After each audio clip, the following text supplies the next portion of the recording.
I'm Chris, and this is my French farmhouse restoration project.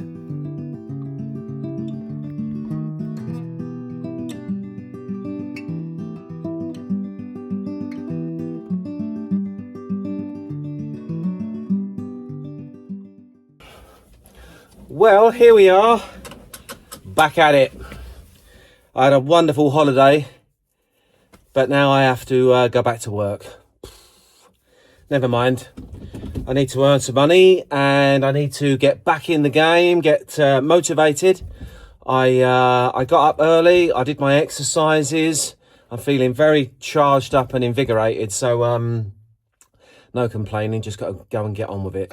Get better. You know, I don't know if it's the same for you, but whenever I come back from a holiday or from a break, I always need an extra day to get my mind refocused. My body is fine, you know, like I feel all kind of relaxed and I've had a nice recharge of my batteries, but the mind still wants to be on holiday. So I have to really force myself for like 24 hours to get back into work mode, which is where I'm at now. So I'm going to start my van and I'm going to get going.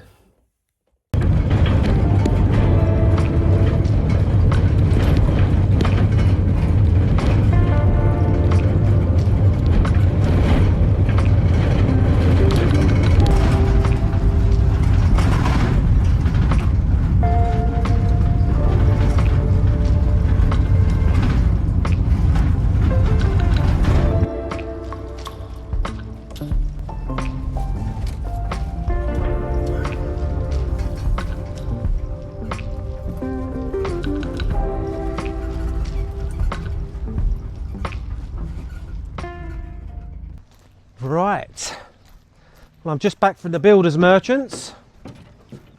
Lo and behold, I've got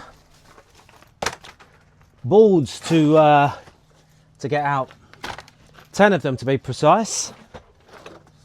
Just going to load a few of these bits off the top. I've got one extra panel of insulation that needs to go in. Right, so jolly nice barn got here. I need to get my plasterboards up there to go through there. Now I feel like this is a two-man job, so I'm going to start taking that stuff down and we'll see how we get on. Let's see if we can do this on our own. Times like this, I wish I had a little helper, because the customer forgot to mention that there was no floor upon which to walk. So now I'm having to use this. So first things first, I'm going to have to get up there and move all that rubbish.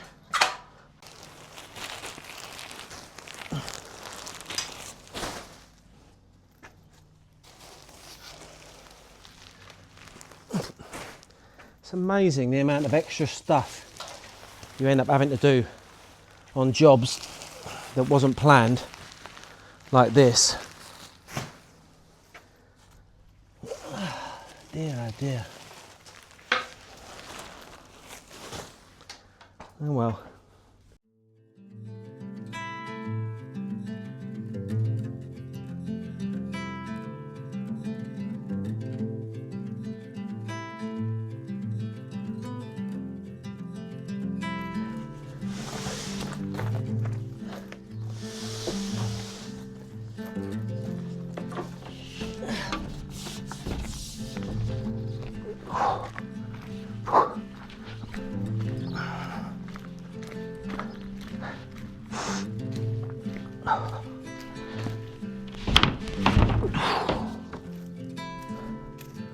Last one.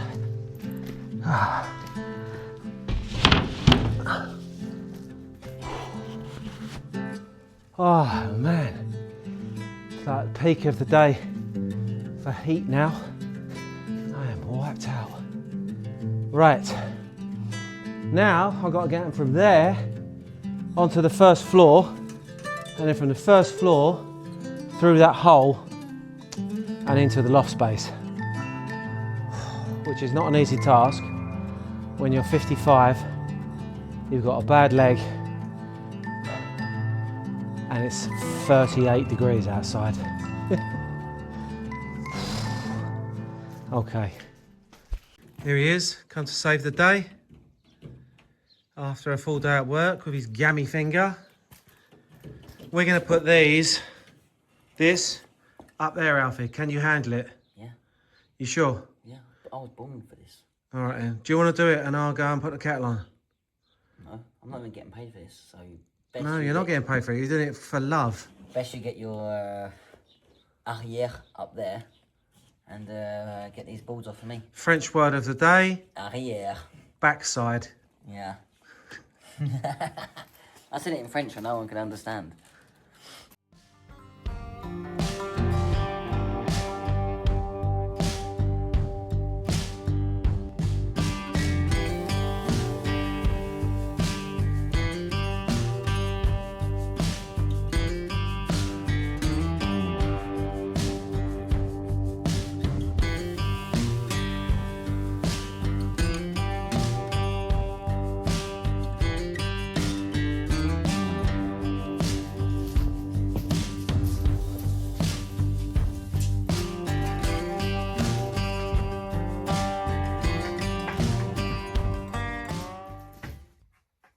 You know what they say?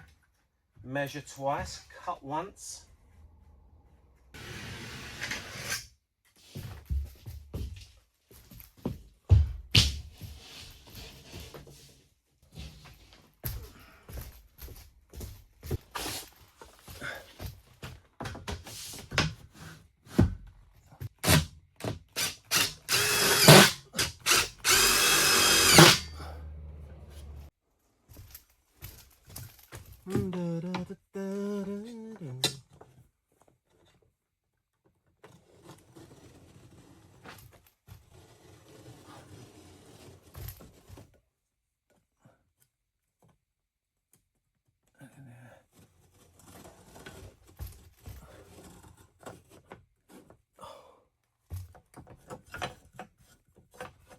Come on.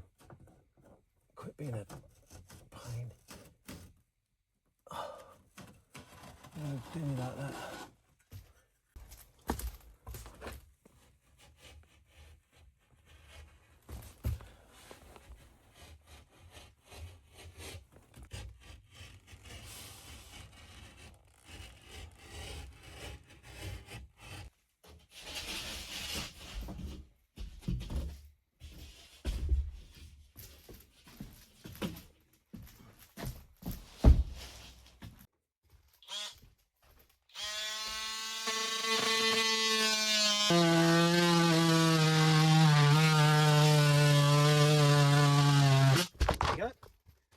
So I'm putting up the boards now, and one of the things that I like to make sure is the most important aspect of it is getting the line along the timbers as close as possible. Now, there's two ways of doing it. You can get a team of guys in and they can all hold a side of the board and you can all do it together and blah, blah, blah. I work on my own, so that's not an option. What I do is the top section, the bit you can see behind me, I put that one in first. And I mark it so that it follows the line of the beam. And that way I know that the first part that went in is absolutely spot on. I like that there's not much of a gap. And then when I tape it and I plaster it, because I'm going to plaster these, I'm not going to tape and join them.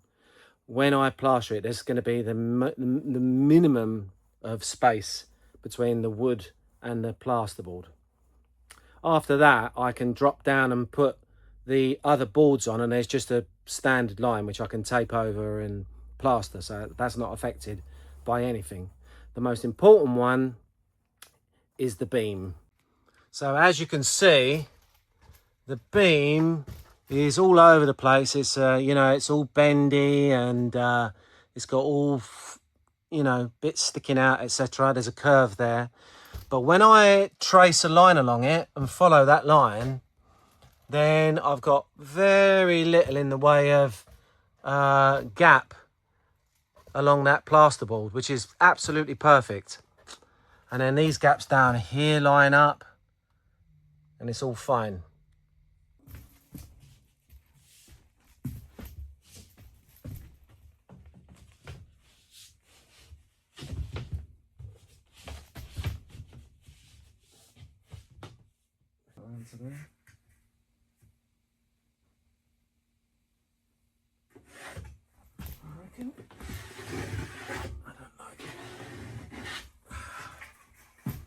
Take that off. So then once I've got to that stage and I know that those are all good all the way along, then I can drop down and do all the kind of finishing off down to the down to floor level. But yeah, everyone's got their own way of doing it, and I understand some, you know, some companies have got enough people that they can do whole boards, and you've got like 3 or 4 guys that can hold it in place, and you can do this, that, and the other. But I've worked on my own for nearly 30 years, and so this is the way I do it.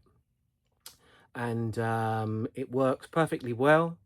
Everything's all neat and tidy. There are no nasty gaps, and it's all taped and plastered at the end, and it will be a lovely, smooth, finished job. So if you are doing this on your own, and you're like, how on earth am I supposed to restore my own French property, or this, you know, French cottage, or whatever it may be, I am living proof that you can do it. All right, you can do it. If you watch the earlier videos, you can see how I did the rail. That's a one-man job. You can see how I put the insulation in, and that's a one-man job. And now you can see me boarding over, and that's a one-man job as well. Takes a lot longer. It's fiddly, and there's a lot of backwards and forwards with it, but it is what it is. If you want to do it yourself, and you've decided that you've got it in you to restore a property, then this is how we're doing it. Keep watching, and I will continue to do this, and we'll get the whole thing covered over the next few videos, and we'll get it all boarded out so you can see where we're up to, and we'll also start putting the plaster on it, and you can see how that goes as well. Now, in other videos, I tape and join. As you can see, the joints behind me. Sometimes I tape and join, sometimes I plaster. And the reason I'm going to plaster this one is because A, I want to, because I just feel like it's a better finish, and B, it's tape and joining is dusty. Even with a shop vac and all the top equipment, tape and joining is dusty, and I do not like dust. So I plaster it because there's no dust. I'm going to make it, it's wet. It's a wet trade. So the plaster will go on wet. I'll trowel it. It'll be smooth. It will dry. No dust. No sanding. Ready to paint. So that'll all be coming up in the next few videos. I'm going to carry on for now with boarding out. And I've got a bit more of my holiday to show you as well, before I sign off from that particular episode, and we get back to just work. So I'll show you a bit more of what I got up to when I went on my bike trip with young Alfie, and in the meantime I'm going to crack on with this.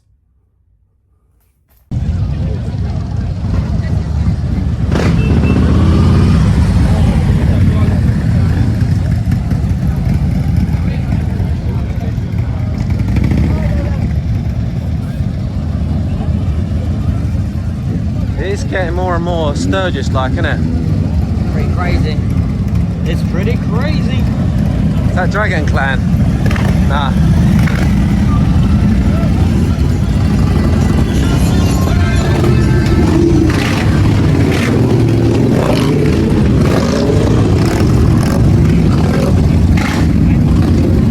If you don't like noise, heat and people, you're in the wrong place, innit?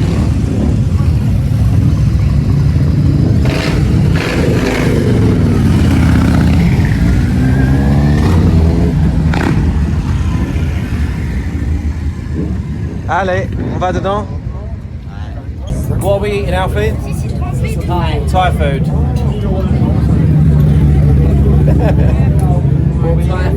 Show us.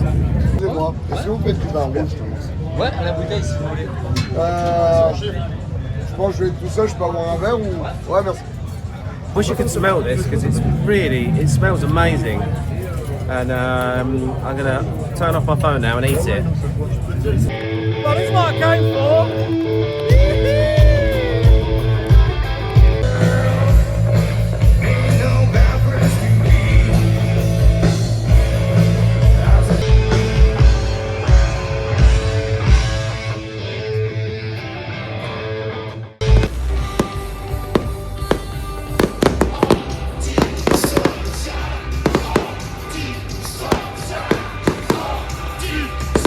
So I'm here with my friend Christoph, and we're just seeing the night out before we head back tomorrow. We've had a very nice time.